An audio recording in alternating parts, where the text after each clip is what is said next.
as you're getting older with the Yeah. tweaks and whatnot, but maybe you want to dive in a little bit to that because some people preach as they're getting older they need more recovery days. How is it for you now?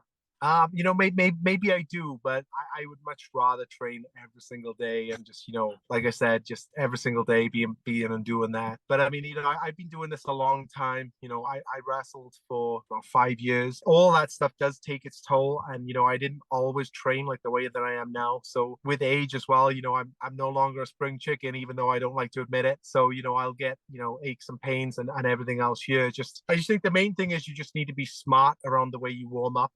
Feel everything out and change that mindset where it's just not all about the weight. You go on feel on how you feel right there and right now, and every day it could be different. And I know some guys they have the logbooks and they do all that. I'm not a logbook guy other than nutrition when I'm doing a show. Everything's based on feel, because I think one day for me can be totally different from the next day. You could sleep awkwardly and throw you back out, you know what I mean?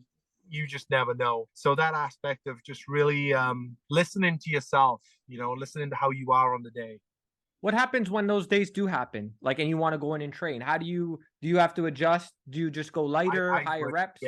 Yeah, I mean, I don't like to think about that or anything else, but I just think, when we discussed how much I was lifting before, I remember when I would do those weights, and that was like back in the United Kingdom in the gyms that I was there. And the biggest thing that I would love, and I remember how I felt about it, when I put those weights up, the gym would stop. You know what I mean? Guys who were training, they've just turn around, look at you, and they knew you were going to go into your set. I thrived off that. You know what I mean? That was just the coolest thing. It was the coolest feeling that I had, was just knowing that everyone in the gym was watching me right now doing this lift. But I have zero desire right now to attempt or do anything to please 15 to 20 people just to the chance of pulling or ripping a pack. You know what I'm saying? So I have adapted and I will continue to adapt. But, my mind is just, I can't step away from this because I love it so much. Yes. Yeah. And because I'm just so fascinated by this, because you mentioned the logbook. So I can't imagine that you're concerned with trying to get one more rep here or a little bit more weight here.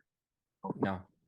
Okay. Because strategies for me as well. It's, even though, I gave you an example of what I said I like to do, that's just one frequency of a radio station that has hundreds of channels, and every channel is a different frequency to do the same thing. When I train, I don't stay on one frequency, so it can't be measured, if that makes sense. I don't. Not only that, but I like to use different equipment that feels different and has a different weight load, so that there's no consistency at all that would apply to a logbook, unless I'm actually lifting 3 weights all the time, which I don't. I put things in different orders. It's very rarely that I have a workout that duplicates itself. Maybe there's machines I have that I know I'm going to go on it, but I don't know what order and where they're going to be. It's just going to flow, and it's just going to make sense with what I'm doing on that day.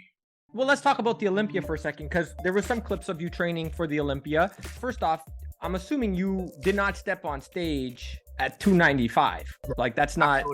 No. Okay, so what's your off season now, and what's your rough estimate? Yeah, right now I hate saying this, but I'm not 100%. I'm 275.